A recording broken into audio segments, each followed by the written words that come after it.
திருக்குறள் அறத்துப்பால் அதிகாரம் 7 மக்கட்பேறு. குறள் 62. எழுபிறப்பும் தீயவை தீண்டா பழிபிறங்கா பண்புடை மக்கட்பெறின்.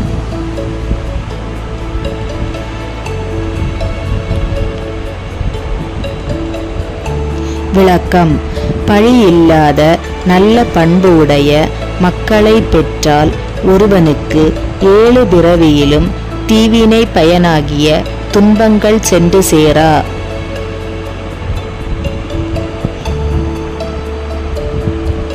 எழுபிறப்பும் தீயவை தீண்டா பழிபிறங்கா பண்புடை மக்கட்பெறின்.